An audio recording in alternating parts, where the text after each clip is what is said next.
Hello friends, तो स्वागत है आपका हमारे यूट्यूब चैनल पर हंटर 45 में। तो आज मैं आपको बताने वाला हूँ स्टार्ट विथ वाई इस बुक की समरी, जो कि बुक लिखी है साइमन सिनेक जी ने। तो चलिए शुरू करते हैं हमारा वीडियो। चैप्टर नंबर 1, ज़रा खुद पे नज़र डालो।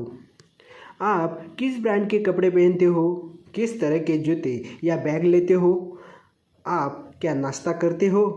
आज सुबह आपने किस शैम्पू से बाल धोए? सबसे ज़रूरी बात ये कि आप ये सब प्रोडक्ट क्यों लेते हो? आप शायद बोलेंगे कि सस्ता या अच्छी क्वालिटी का होने की वजह से आप कोई प्रोडक्ट इस्तेमाल करना पसंद करते हैं। लेकिन क्या आपको पता है कि आपके कपड़ों और जूतों से ही आपकी पहचान होती है? आपकी लाइफस्टाइल, आपकी पर्सनैलिटी, सब कुछ आपके पहनावे से ही झलकती है। इसलिए जो कुछ भी आप इस्तेमाल करते हैं उसके पीछे एक खास वजह होती है। लोग वो नहीं खरीदते जो आप बनते हैं, बल्कि आप क्यों बनाते हैं, सिर्फ इस पर वो ध्यान देते हैं। People don't buy what you do, they buy why you do it. Apple कहता है कुछ अलग सोचो। एप्पल के सारे प्रोडक्ट्स के पीछे सिर्फ यही सोच है।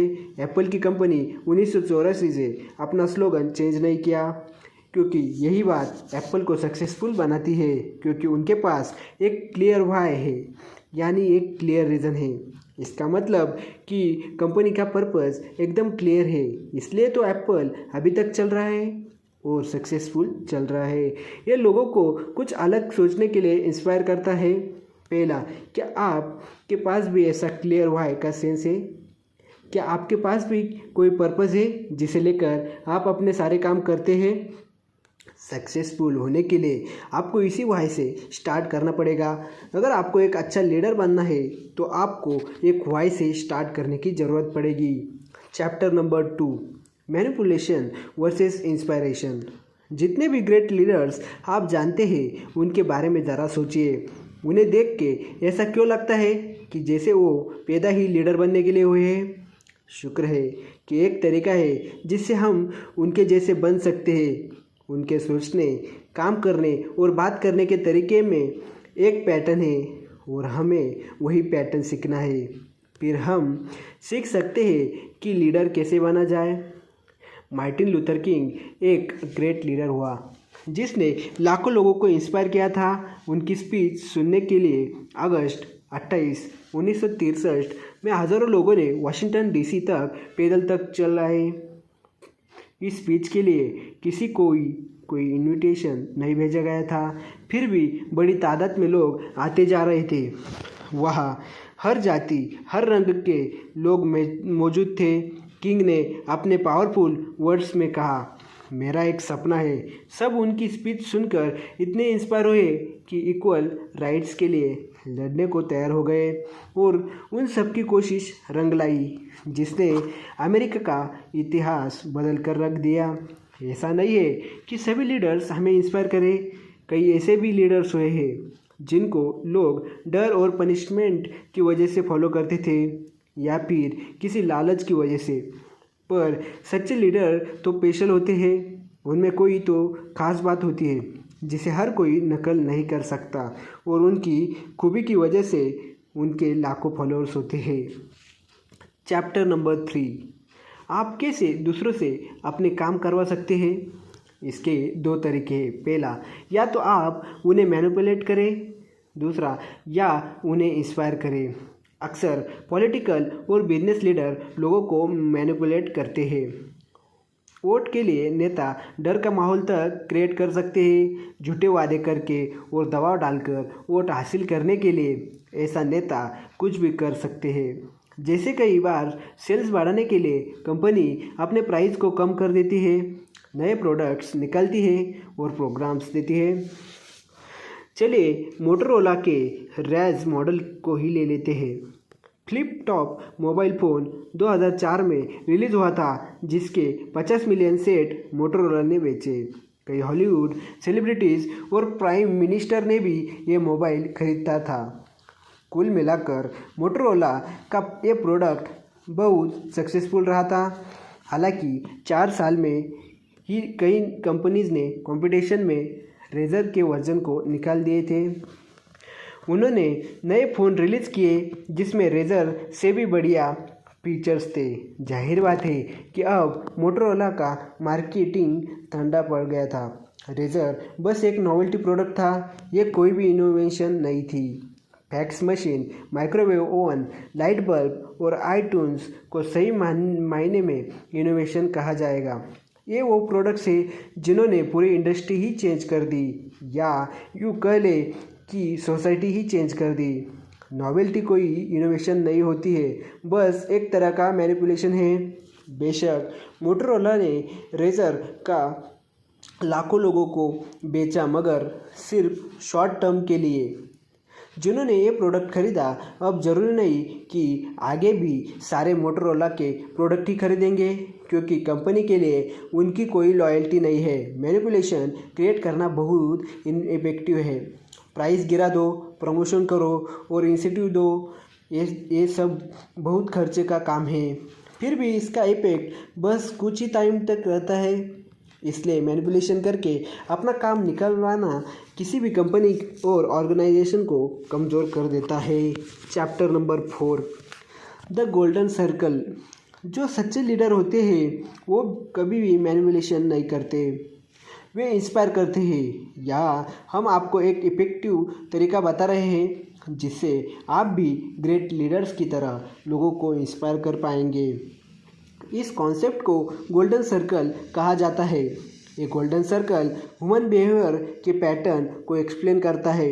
इससे हम अपने एक्शन के पीछे की वजह समझ सकते हैं और ये हमारे लिए हमेशा एक स्ट्रॉन्ग रिमाइंडर की तरह काम करता है कि कुछ भी शुरू करने से पहले हम खुद से पूछें क्यों, हम ये क्यों कर रहे हैं। क्यों बाइक राइडर्स अपने बॉडी में हार्ले डेविडसन के लोगों का टैटू बनवा कर घूम रहे हैं। क्या आपने कभी सोचा है एप्पल इतना कैसे ट्रांसफॉर्म हो गया। सबसे पहले उन्होंने कंप्यूटर बनाए, फिर गैजेट्स और मोबाइल फ़ोन बेचने शुरू कर दिया। उनका पर्पस क्लियर था, इसलिए हार्ले डेविडसन और एप्पल दोनों सक्सेसफुल थे। दोनों कंपनी ने वाई की सोच के साथ अपनी शुरुआत की।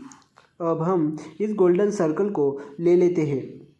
इसमें लिखा है व्हाट, यानी क्या उस सर्विस या प्रोडक्ट को रेफर करता है जो कंपनी ऑफर कर रही है। ये समझना बहुत आसान है कि किसी भी एम्प्लॉय या कस्टमर से पूछ लीजिए, सबको पता होता है कि कंपनी क्या ऑफर कर रही है। अब दूसरा वर्ड आता है हाउ, यानी कैसे। मतलब बात को समझना मुश्किल है कि कैसे कोई कंपनी अपने कॉम्पिटिटर्स से अलग है। एक तरह से बोले तो बाकियों से कैसे बेहतर है। ये हाउ उस व्हाट के पीछे का प्रोसेस है जो कंपनी करती है, और हाउ उस कंपनी के डिसीजन मेकिंग को रेफर करता है। किसी भी कंपनी का पर्पस या व्हाई सिर्फ प्रॉफिट कमाना नहीं है, प्रॉफिट तो बस एक रिजल्ट है। व्हाई रेफर करता है कि उस बिलीव को, उस कॉज को या उस पर्पस को जो कंपनी लेकर चलती है। पहला, क्यों वो कंपनी शुरू हुई थी, आखिर क्या वजह थी उसके पीछे। क्यों उस कंपनी के एम्प्लॉयज़ काम करने के लिए मोटिवेट होते हैं।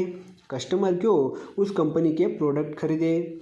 ज़्यादातर कंपनीज बाहर से अंदर की तरफ कम्युनिकेट करती है, उन्हें क्लियर पता होता है कि वे क्या कर रही है, मगर जब वे इस गोल्डन सर्कल के गहराई में चली जाती है तो ये थोड़ा फजी होता है। उनमें से ज़्यादातर ये लोग एक्सप्लेन नहीं कर पाती है कि वे कैसे काम कर रही है। एक तरह से उन्हें पता ही नहीं होता है कि कंपनी की शुरुआत आखिर किस लिए की गई थी, कंपनी का मेन पर्पस क्या है। इस बारे में उन्हें कुछ पता नहीं होता है। यही बात है कि इंडिविजुअल के साथ भी और लीडर के साथ भी ये है। सिर्फ वही कंपनी, लीडर और लोग सक्सेसफुल हो पाते हैं जिन्हें इस वाई के बारे में पता होता है। दूसरों को इंस्पायर करने के लिए आपको पहले खुद के लिए एक पर्पस ढूंढना होगा। एप्पल इंक एक ऐसी कंपनी है जो इनोवेशन करती है। आपने आईपॉड और आईट्यून्स से भी इसने म्यूजिक इंडस्ट्री में तहलका मचा दिया था, और आईफोन लॉन्च करके मोबाइल फ़ोन की दुनिया में रिवॉल्यूशन ला दिया। अगर एप्पल भी कोई आम कंपनी होती तो ये भी अपने प्रोडक्ट की मार्केटिंग वॉट से करती और कहती हम बढ़िया कंप्यूटर बनाते हैं जो देखने में सुंदर है, सिंपल है और यूज़र फ्रेंडली है। क्या आप खरीदना चाहेंगे? ये तो टिपिकल सेल्स पिच है जो सब करते हैं, मगर नहीं, एप्पल ने इसे सबकी तरह नहीं किया। कंपनी इनसाइड आउट से शुरू हो गए। ये एप्पल की कम्युनिकेट का तरीका था। उनके लिए व्हाई हमेशा सबसे पहले आता है। जो भी हम करते हैं उसमें स्टेटस क्यों बदलने की कोशिश करते हैं? क्योंकि हम औरों से अलग सोचते हैं, इसलिए तो एप्पल बाकी के कॉम्पिटिटर से सबसे आगे है। एक क्लियर है कि एप्पल का व्हाई यानी पर्पस यही है कि वो स्टेटस क्यू को चैलेंज करना चाहता है और कुछ हटकर सोचना चाहता है। उनके एडवर्टाइजमेंट में ये बात यही साफ होती है और यही वजह है कि एक स्ट्रॉन्ग पर्पस को लेकर चलने वाली एप्पल कंपनी हमेशा क्वालिटी के प्रोडक्ट्स बनाती है। हालत ये है कि कंपनी को सिर्फ कस्टमर्स की नहीं बल्कि अपने एम्प्लॉयज़ की भी लॉयल्टी मिली है। ये भी एक रीज़न है एप्पल ने कंप्यूटर के अलावा इतने MP3 और मोबाइल फ़ोन भी बेचे हैं। इस सब के सेंटर में एप्पल का व्हाई यानी पर्पस ही है जो काम कर रहा है। क्या आपको ये बात मालूम है कि असल में MP3 एप्पल ने बनाया था? इसे क्रिएटिव टेक्नोलॉजी लिमिटेड सिंगापुर ने बनाया था, लेकिन फिर एप्पल ने इसका मार्केट कब्जे में ले लिया। क्रिएटिव ने यह प्रोडक्ट 5GB MP3 प्लेयर के रूप में एडवर्टाइज किया था, मगर एप्पल ने कहा आईपॉड आपकी जेब में 1000 गाने हैं। क्रिएटिव ने मार्केटिंग को बताया कि प्रोडक्ट क्या है, पर एप्पल ने मार्केट को बताया कि क्यों कस्टमर को आईपॉड खरीदने की ज़रूरत है। याद रखिए, लोग नहीं देखते कि आपके पास क्या है, वो ये देखते हैं कि आपके पास क्यों है।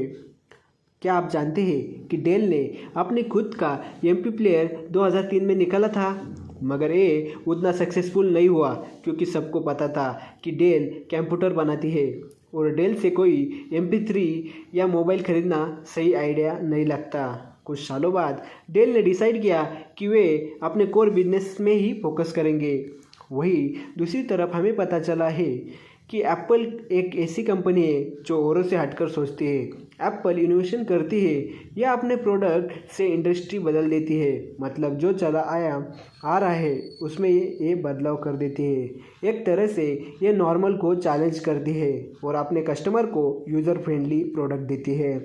हम जानते हैं कि व्हाई की सोच लेकर एप्पल काम करती है, ना कि व्हाट के साथ। जब एप्पल बनी तो इसका लीगल नाम था एप्पल कंप्यूटर्स इंक, लेकिन कंपनी ने 2007 में अपना नाम बदल के सिर्फ एप्पल इंक कर दिया था, क्योंकि एप्पल कंप्यूटर बनाने वाली कंपनी से कई बढ़कर थी। कुछ अलग सोचने की सीख सबसे पहले एप्पल ने ही दी थी। ये उनका पर्पस था। उनके ये व्हाई में हमेशा रहना चाहिए, व्हाट कुछ भी हो। एप्पल ने वो कर दिखाया जो HP और डेल नहीं कर पाई। एप्पल ने आईपॉड बनाकर छोटी इलेक्ट्रॉनिक इंडस्ट्री में कदम रखा। इसका कंपटीशन सोनी और फिलिप्स के साथ था। एप्पल ने मोबाइल फ़ोन्स का ट्रेंड ही चेंज कर दिया। एप्पल ने आईफोन की वजह से ये नोकिया, मोटोरोला और एरिक्सन ने भी अपने टच स्क्रीन वाले डिवाइस निकाले। HP और डेल ने भी कोशिश की मगर चले नहीं, तो फिर अपने कंप्यूटर बनाने तक ही रहे। चैप्टर नंबर 5, ये ओपिनियन नहीं है, ये बायोलॉजी है। बिलोंगिंग का सेंस हम इंसान में पैदाइशी में होता है, क्योंकि हम हमेशा सेफ और सिक्योर फील करना चाहते हैं। ये हम सबकी बेसिक नीड है। हम कभी जब छुट्टियों में विदेश जाते हैं तो वहाँ अपने देश के लोगों को देखकर हमें अच्छा लगता है, क्योंकि उन्हें देखकर हमें अपने घर की याद आती है। इसी तरह जो कंपनी हमारी तरह सोचती है, हम उसके साथ एक बिलोंगिंग फील करते हैं। हम उनके प्रोडक्ट लेते हैं क्योंकि हमारा और उनका एक ही व्हाई होता है, मतलब जिसमें हम बिलीव करते हैं, कंपनी भी करती है। ये प्रोडक्ट्स और ब्रांड्स हमें खुद को जोड़ते हैं और हम कंपनी के साथ कनेक्टेड फील करते हैं और उन कस्टमर के साथ भी जो सेम प्रोडक्ट यूज़ करते हैं। व्हाई से शुरुआत करना ज़रूरी है, क्योंकि इंसान फीलिंग्स के हिसाब से ये सब कुछ करता है। वे गोल्डन सर्कल बहुत इफेक्टिव है क्योंकि यह हमारे दिमाग के मेजर लेवल से रिलेट करता है। व्हाट लेवल हमारे दिमाग के नियोकॉर्टेक्स के साथ करस्पॉन्ड करता है। हम जो भी लैंग्वेज बोलते हैं, समझते हैं या कुछ बोलते हैं या कुछ सोचते हैं, वे सब इसी नियोकॉर्टेक्स कंट्रोल होता है। हाउ और व्हाट लेवल लिम्बिक ब्रेन के साथ करस्पॉन्ड करते हैं, जिसका मतलब है कि हमारे डिसीजन मेकिंग और बिहेवियर सब इसी लिम्बिक ब्रेन से कंट्रोल होता है। मगर ये लिम्बिक ब्रेन वर्ड्स फॉर्म नहीं कर सकता, ये खुद को फीलिंग से एक्सप्रेस नहीं कर सकता। दिमाग के इसी हिस्से में ट्रस्ट और लॉयल्टी जैसी फीलिंग्स होती है। जब कोई कंपनी व्हाट के साथ अप्रोच करती है, यानी वो क्या प्रोडक्ट बेच रही है, तो हमारा दिमाग या नियोकॉर्टेक्स वाला हिस्सा रिस्पॉन्स करता है। हम उस प्रोडक्ट के बारे में सोचने लगते हैं कि उसमें क्या क्या फीचर्स है, कैसा दिखता है, डिज़ाइन कैसा है, वगैरह वगैरह। मगर जब कोई कंपनी वाई के साथ अप्रोच करती है तो वो हमारे लिम्बिक ब्रेन को अपील कर रही होती है। तब ये इम्पैक्ट स्ट्रॉन्गर होता है, क्योंकि इसका मतलब है वो हमारे फीलिंग्स को अपील कर रही है। हम अपनी फीलिंग्स का रैशनलाइज नहीं कर सकते। हम कोई प्रोडक्ट सिर्फ उसके गुड लुक की वजह से नहीं खरीदते, बल्कि इसलिए खरीदते हैं क्योंकि हमें वो सही फील होता है। जैसे उन लोगों की बात करते हैं जिन्हें स्टारबक्स पसंद है। वैसे तो मार्केट में सस्ते ब्रांड की भी कॉफ़ी मिलती है, कुछ तो बढ़िया फ्लेवर वैरायटी भी वाली भी है, मगर जो लोग स्टारबक्स के दीवाने हैं उनके लिए तो स्टारबक्स की ही पहली और आखिरी चॉइस है। उनके लिए वो कॉफ़ी से कहीं बढ़कर क्योंकि है अब उस ब्रांड के लॉयल कस्टमर बन चुके हैं। जब वे स्टारबक्स की कॉफ़ी पीते हैं तो उन्हें अच्छी फीलिंग्स आती है।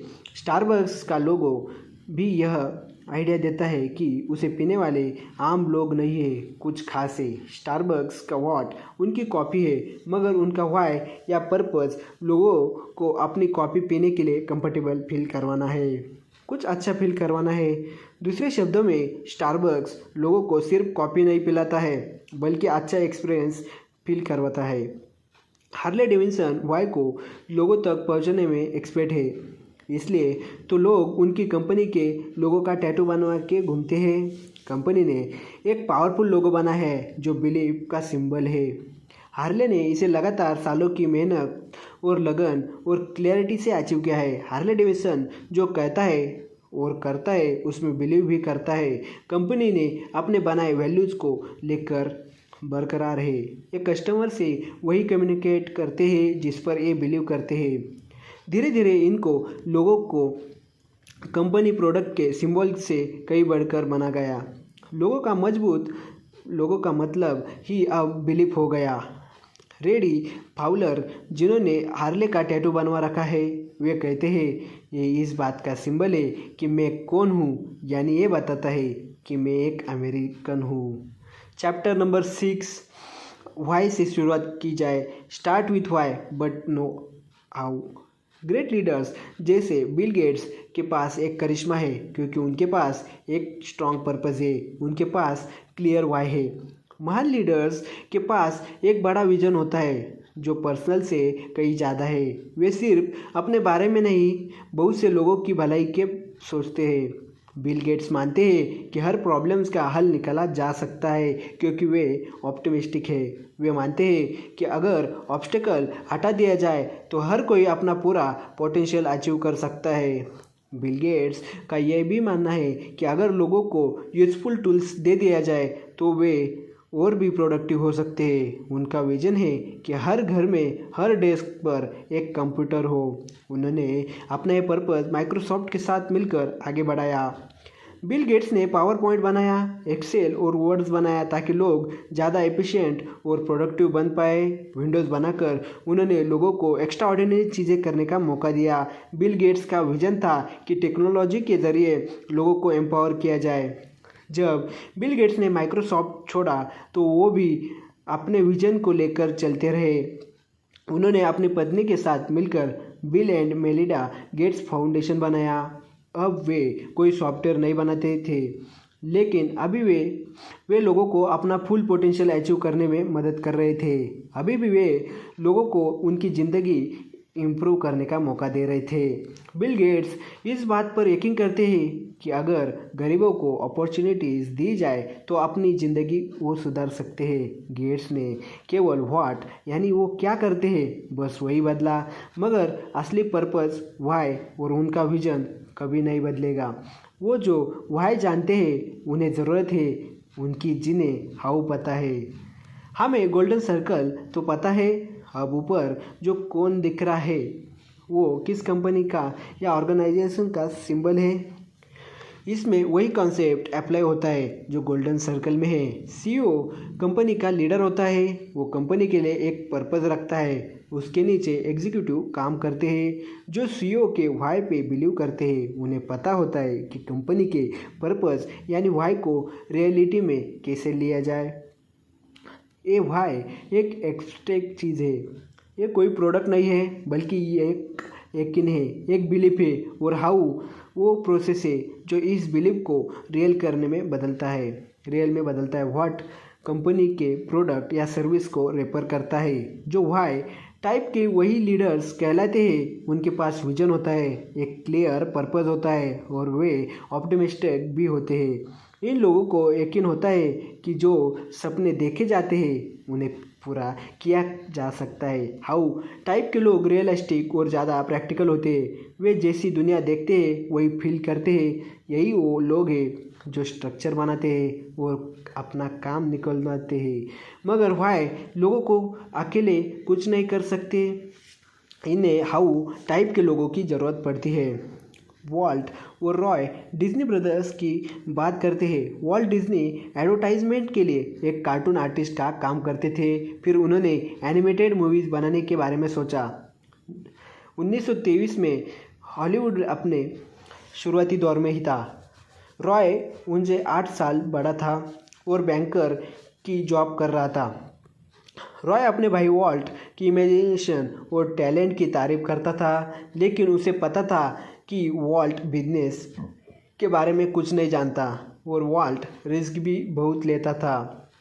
जैसा कि बाकी वाई टाइप की आदत होती है, वॉल्ट हमेशा आने वाले कल के सपने में खोया रहता था। एक बायोग्राफर ने कहा है, वॉल्ट डिज्नी ने सपना देखा, चित्र बनाया और इमेजिन किया, जबकि रॉय उसकी शैडो में खड़ा एक एम्पायर बना रहा था। रॉय ने अपने बिजनेस और फाइनेंस के टैलेंट को यूज़ करके उसने वॉल्ट के सपने को रियलिटी में बदलने के लिए उसकी मदद की। रॉय डिज्नी ने बिनोवा विस्टा कंपनी बनाई जो डिज्नी की फिल्में डिस्ट्रीब्यूट करती थी।